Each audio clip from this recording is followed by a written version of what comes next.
Well, welcome back to another video by Trail One. I'm actually kind of going to do one at my house today because I noticed that every time I come into the garage, my car's leaning hard to the passenger side and it seems like air is just slowly leaking out of my tires, which is incredibly irritating. So I have this one tire that is constantly going flat, and recently it's been doing it quite often, honestly. And I don't really think it's a hole. I'm actually pretty sure that my bead locks are leaking, so we're going to check it out today. As you can see, the tire here is actually about as flat as it can possibly get, so we're going to figure it out today. We're going to go ahead and pull it out of the garage and check it out.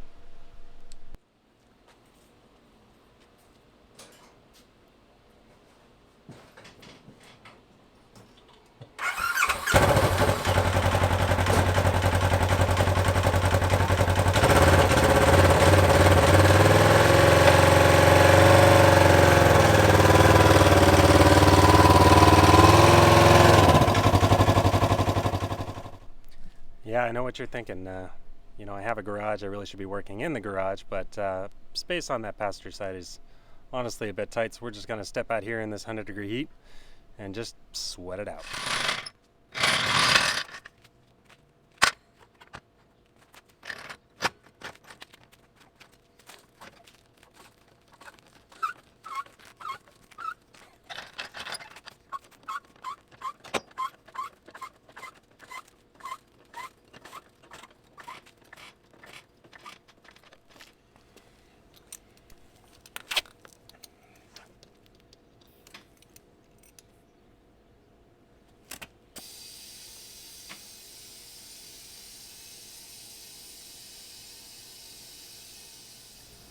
Well, to check for leaks, we're going to do the classic spray it with soapy water method and see if we can't find something.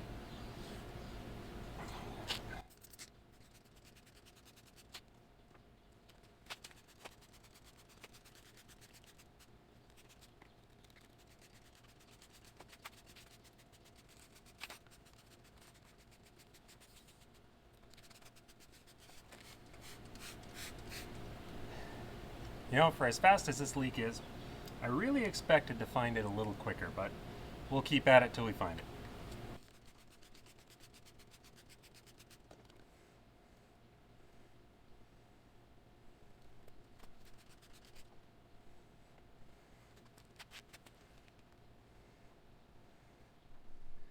Well, I am actually a bit surprised. I did find it. I was expecting it to be either the bead lock ring coming loose or maybe some stuff had gotten into the bead lock or into the bead and caused it to just leak a little bit. It is around the bead that I'm having the problem. I checked the tread, everything looked great. I checked the inside bead, but around this outside bead, it looks like I took on a little damage and a rock must have pierced right into that tire. So let's check it out here. You can see it right there, kind of the bubbles coming up. Here, I'll spray it. It's subtle and it's tiny. You can see it just kind of foaming up right there. Yeah, you can see the damage right in the ring as well. Looks like something kind of came in there and either the metal from the bead lock ring or whatever it is that I ran into actually got a hold of it there. Put a nice little hole in there. Now obviously if you take this thing into a tire shop, they are not going to fix it. In fact, they won't even touch it most of the time. And of course it's a really bad practice to plug a sidewall, but because this is my personal rig and I could care less, honestly, and I've done it numerous times with really good luck, I'm going to go ahead and shoot a plug in there and we'll just see how long it holds. Alright, well now that we know right where that hole is, I'm going to go ahead and shove a plug in there. As I mentioned, this is bad practice technically. You don't want to be driving around with a plug in the sidewall, especially not in the bead. However, if you're out on the trail and you obviously have to get back to camp to get your spare tire or to get back to get a new tire, plugging the sidewall is a fantastic option to get you back. But it is of course my own rig, so I'll probably end up leaving it in there for quite a while. So what I'm going to do is I'm going to go ahead and use our trusty Trail One bag. We do have all of our tire repair stuff in here. For the most part, we don't use cement. We generally just use the tire plugs, the reamer, and of course the tool to kind of get those plugs in there. We have some other excellent tools like a knife to get the excess cut off as well. Let's have at it. First I'm going to go ahead and ream that hole.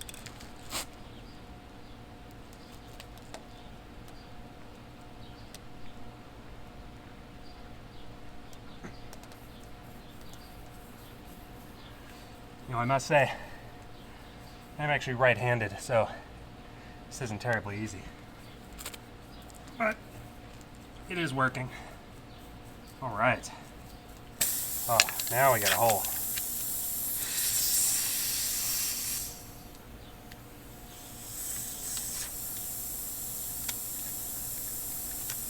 Now, in all honesty, I probably should have had this on the tool prior to letting all the air out of my tire.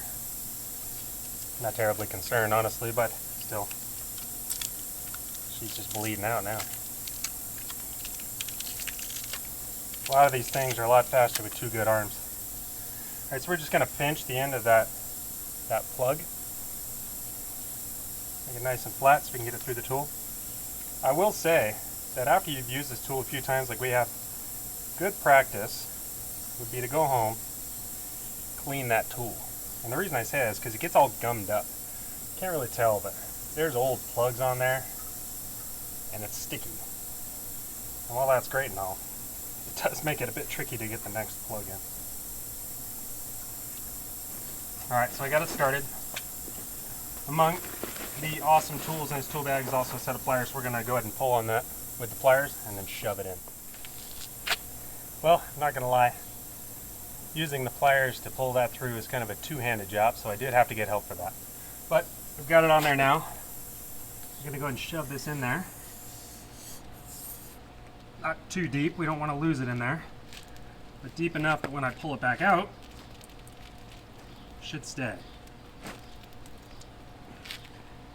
There you go, looks pretty good. Kind of wiggle it around. Make sure it seats nicely. And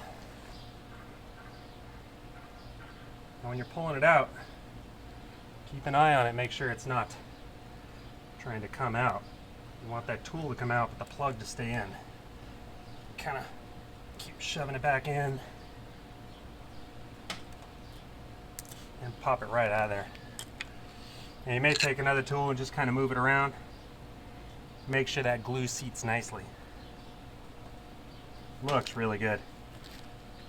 And I'm not getting any noise out of it, so that's pretty awesome. You know, this is actually the second one of these tires I've plugged in this exact same spot. And while I do love the fuel grippers, the old grippers, because they have that really aggressive look, I'm pretty sure they're 8-ply.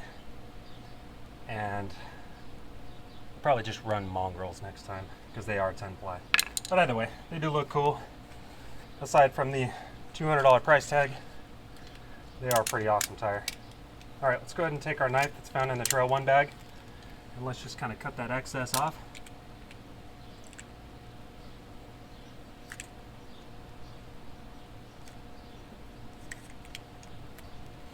Awesome. Looks pretty good. Can't even tell. So I'm going to go ahead and leave that.